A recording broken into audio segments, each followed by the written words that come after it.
मेरा नाम आसिम मजाक है। Speaker group of colleges Multan और कैंपस से बायो का टीचर हूँ। तो आज का जो टॉपिक है हमारे पास वो है चैप्टर नंबर 1 और चैप्टर नंबर 1 है होमियोस्टेसिस।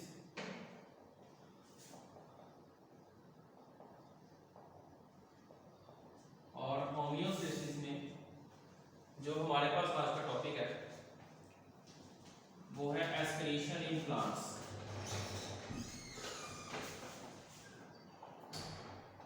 एस्पिरेशन इन प्लांट्स, ये आज का हमारे पास टॉपिक है। अगर हम प्लांट्स में एस्पिरेशन की बात करें तो aspiration means removal of metabolic waste. Plant removes metabolic waste by its leaves, stem and roots। अब यहां पे लाइन है जो आपने गौर करनी है कि प्लांट्स अपने जितने भी मेटाबॉलिक वेस्ट होते हैं वो इन 3 ऑर्गन्स की मदद से एक्सक्रीट करते हैं।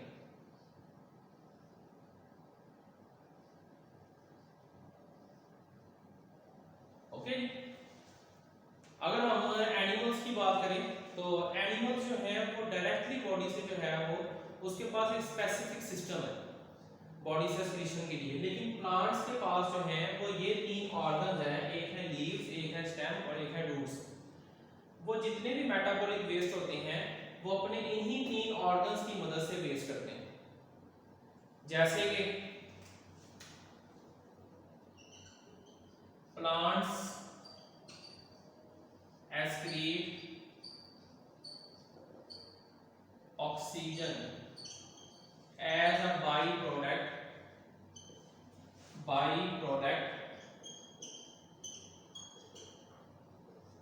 from stomata of leaves।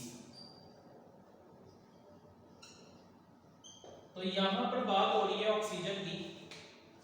तो ये जो ऑक्सीजन है ये ऑक्सीजन भी मेटाबॉलिक वेस्ट है। अब ये मेटाबॉलिक वेस्ट कैसे है?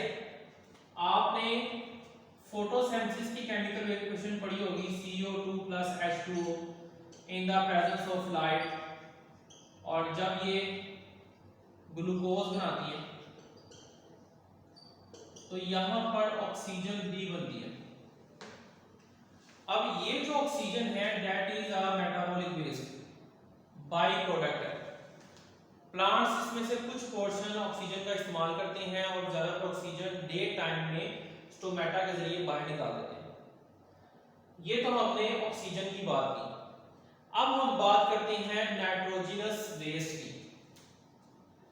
उसके बारे में हम लिखते हैं plants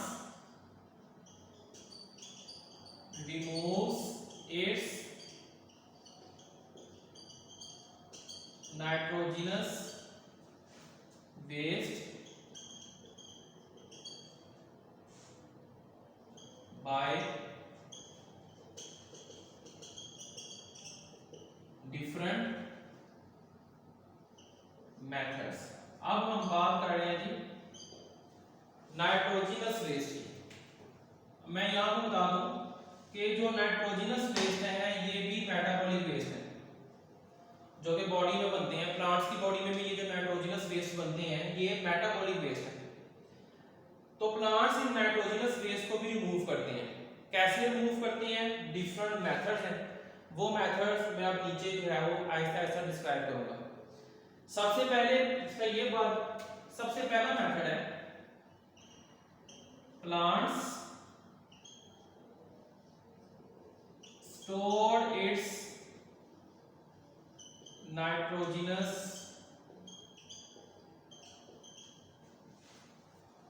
waste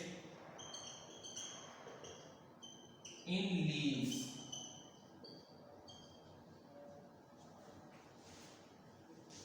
due to storage of nitrogenous waste, leaves become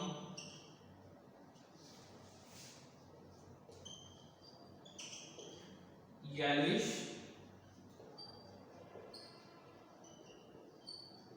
and shed off in autumn. That leaves is known as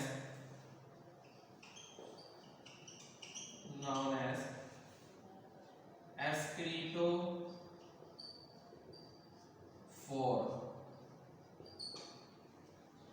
अच्छा जी, तो यहां पर आप गौर करें, प्लांट्स स्टोर, लफ्ज स्टोर के ऊपर गौर करना है। प्लांट्स नाइट्रोजनस वेस्ट को स्टोर करते हैं, पहले स्टोर करते हैं। दो लफ्ज है इस लाइन के अंदर, प्लांट्स स्टोर नाइट्रोजनस वेस्ट, पहले प्लांट्स नाइट्रोजनस वेस्ट को स्टोर करते हैं। कहां स्टोर करते हैं? लीव्स में। कहां स्टोर करते हैं? लीव्स में। और लीव्स में स्टोर करने के बाद लीव्स जो हैं वो येलोइश हो जाते हैं। जब ये नाइट्रोजनस वेस्ट लीव्स में स्टोर होते हैं तो स्टोर होने के बाद जो लीव्स होती हैं वो येलोइश हो जाती हैं। और येलोइश होने के बाद जैसे ही मौसम खज़ां आता है, इन पत्तों को गिरा दिया जाता है और इन गिरे हुए पत्तों को हम एस्क्रीटोफोर कहते हैं। ये शॉर्ट क्वेश्चन भी है बोर्ड में। तो एस्क्रीटोफोर क्या है? एस्क्रीटोफोर वो पत्ते हैं जो मौसम खज़ां में पीले हो जाते हैं। पीले क्यों होते हैं? क्योंकि उनमें नाइट्रोजनस वेस्ट की मिकदार ज्यादा हो जाती है। तो नाइट्रोजनस वेस्ट ज्यादा होने की वजह से वो पत्ते पीले पड़ जाते हैं और पत्तों से झड़ जाते हैं। जब वो पत्तों से झड़ जाते हैं तो उन झड़े हुए पत्तों को जो जमीन के ऊपर गिरे होते हैं उनको हम कहते हैं दैट इज नोन एज एस्क्रीटोफोर। उन पत्तों को एस्क्रीटोफोर कहा जाता है।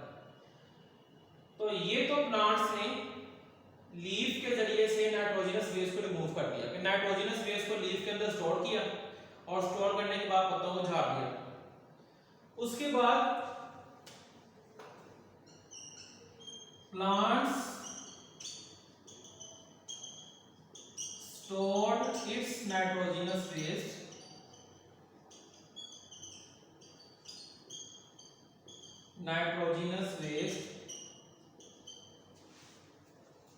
in old xylem present in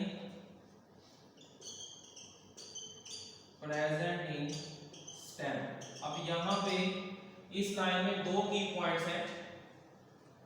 अब जो प्लांट्स अपने नाइट्रोजनस वेस्ट स्टोर कर रहे हैं वो कहां पे स्टोर कर रहे हैं? ओल्ड जाइलम में। ओल्ड जाइलम किसको कहते हैं? The xylem which is not used further for the transport of water. ऐसा जाइलम जो कि ट्रांसपोर्ट ऑफ वाटर के लिए मजीद यूज नहीं होता। आपको पता है कि ये वेस्कुलर बंडल्स हैं और ये जाइलम जो होते हैं ये स्टेम में होते हैं। तो जैसे ही जाइलम पुराने हो जाते हैं तो प्लांट्स इससे वाटर की ट्रांसपोर्ट रोक देता है और उसके अंदर जो है वो नाइट्रोजनस वेस्ट को स्टोर करना शुरू कर देता है। और ये जाइलम जो है ये किसमें होते हैं? स्टेम में। फिर the portion of stem in which plants stored its nitrogenous waste, its nitrogenous waste known as ebony। अब ये ई बनी का भी शॉर्ट क्वेश्चन है। बोर्ड में आता है 2 नंबर के तौर पे। यहाँ पर देखिए वो कहता है कि अगर प्लांट्स का कोई स्टेम है, फॉर सपोज कर लें ये एक स्टेम है, इसके अंदर जाइलम है, तो प्लांट्स इसके अंदर जो है पुराने जाइलम के अंदर जो है वो नाइट्रोजनस स्पेस को स्टोर करना शुरू कर देगा, जिसकी वजह से जो उसके सेंटर वाला हिस्सा होगा वो ब्लैक हो जाता है। आपने देखा होगा कि जब हम लकड़ी को काटते हैं तो काटने के बाद जो है उसके सेंटर वाला जो पोर्शन होता है वो ब्लैक होता है। अब ये ब्लैक क्यों होता है? क्योंकि इसके अंदर बेतहाशा नाइट्रोजनस वेस्ट स्टोर होते हैं, और इस ब्लैक पोर्शन को हम कहते हैं दैट इज नोन एज ई बनी, दैट इज नोन एज ई बनी। फिर ये तो प्लांट्स ने लीव्स के जरिए से एक्सक्रीशन कर ली, स्टेम के जरिए से एक्सक्रीशन कर ली। अब हम बात करते हैं रूट्स के जरिए से। तो रूट्स के जरिए से प्लांट्स किस तरह एक्सक्रीशन करते हैं? प्लांट्स डेपोजिट, डेपोजिट का मतलब होता है दबा देना। Plants deposit it's nitrogenous waste in soil through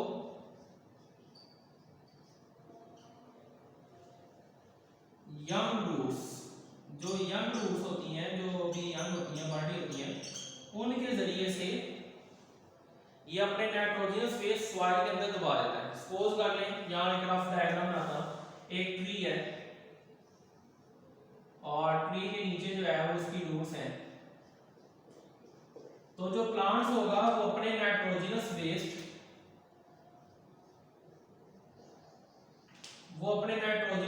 जो है वो यहां से रूट्स से होता हुआ अपने नाइट्रोजनस वेस्ट को सॉइल के अंदर डिपॉजिट कर देगा, दैट इज नाइट्रोजनस वेस्ट। अब इसको बेनिफिट भी है। बेनिफिट क्या है? ड्यू टू deposition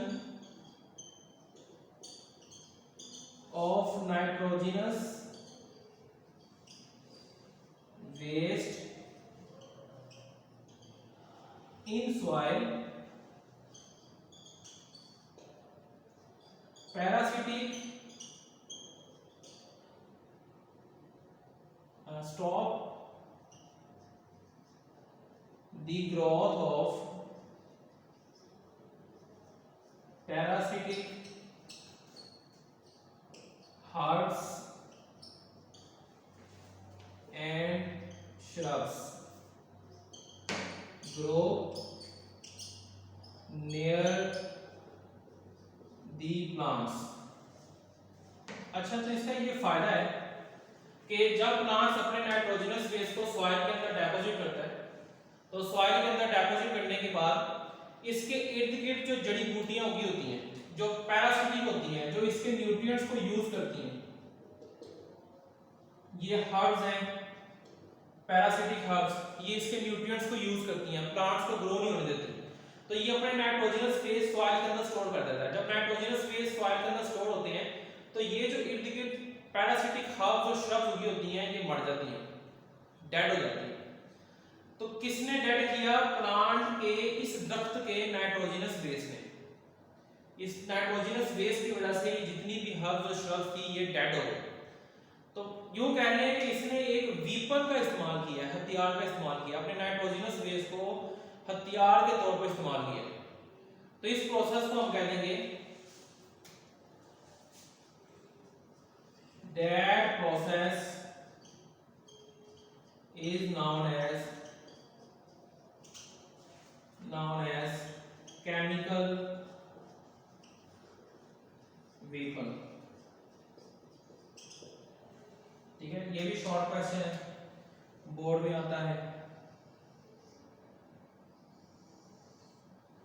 तो एक दफा मैं रिपीट कर रहा हूं, हमने पढ़ा कि प्लांट्स भी अपने मेटाबॉलिक वेस्ट को रिमूव करता है, लेकिन इसके अंदर मेथड थोड़ा सा डिफरेंट है। ये पहले स्टोर करता है फिर रिमूव करता है, और रिमूव करने के लिए इसको 3 ऑर्गन्स का सहारा लेना पड़ता है। एक है लीव्स, स्टेम और रूट्स। सबसे पहले प्लांट्स में जो ऑक्सीजन बनती है ये भी मेटाबॉलिक वेस्ट है, बाई प्रोडक्ट है, अजाफी बनती है। प्लांट्स इसको स्टोमेटा के जरिए से बॉडी से बाहर निकाल देते हैं। किसके जरिए से रिमूव करते हैं? स्टोमेटा के जरिए से। और स्टोमेटा कहाँ होते हैं? लीव्स में। फिर प्लांट्स के नाइट्रोजनस वेस्ट की बात करते हैं तो प्लांट्स नाइट्रोजनस वेस्ट को पहले स्टोर करते हैं और स्टोर करने के बाद फिर उसको रिमूव करते हैं। जैसे कि सबसे पहले ये अपने लीफ के अंदर उसको स्टोर कर देते हैं। स्टोर करने के बाद ये लीफ पत्ते जो हैं वो येलिश हो जाते हैं। येलिश होने के बाद पत्ते गिर जाते हैं मौसम खज़ां में। इन गिरे हुए पत्तों को हम एस्क्रीटोफोर कहते हैं। और ये जो किसान वगैरह होते हैं वो इन पत्तों की तलाश करते हैं क्योंकि इन पत्तों के अंदर नाइट्रोजनस वेस्ट बहुत ज्यादा होते हैं। तो वो इनकी तलाश करते हैं, इनको ढूंढते हैं, ढूंढने के बाद इनको खुश्क करके ग्राइंड करके इनकी खाद बना लेते हैं। और खाद बनाने के बाद फसलों के अंदर इनको फेंक देते हैं। और ये क्यों? क्योंकि इनके अंदर नाइट्रोजन की क्वांटिटी बहुत ज्यादा होती है, एज अ फर्टिलाइजर्स यूज हो सकते हैं पत्ते। फिर जो प्लांट्स होते हैं वो अपने नाइट्रोजनस वेस्ट को ओल्ड जाइलम के अंदर स्टोर कर देते हैं। जो जाइलम खराब हो चुके होते हैं, खराब होने से बात है आप चैप्टर नंबर 2 में पढ़ेंगे स्पोर्ट एंड मूवमेंट में कि जाइलम नए बनते रहते हैं जिससे प्लांट्स की सेकेंडरी ग्रोथ में इजाफा होता है। तो जो पुराने जाइलम होते हैं ना वो जाइलम इनएक्टिवेट हो जाते हैं। इनएक्टिवेट होने के बाद ये नाइट्रोजनस वेस्ट उन पुराने जाइलम के अंदर स्टोर होना शुरू होते हैं। उतने पोर्शन को हम ईबनी कहते हैं। नंबर 3 पे प्लांट्स जो हैं वो अपने नाइट्रोजनस वेस्ट को यंग रूट्स के जरिए से सॉइल में डिपॉजिट कर देते हैं। और डिपॉजिट करने के बाद इनका ये फायदा होता है कि ये नाइट्रोजनस वेस्ट इर्द गिर्द जितनी भी हब्स और श्रब्स होती हैं उनको किल कर देते हैं ताकि प्लांट्स की ग्रोथ पे कोई इफेक्ट ना हो। और इस प्रोसेस को हम केमिकल वीपन भी कहते हैं। तो ये है आज का हमारे पास टॉपिक। तो कल इंशाल्लाह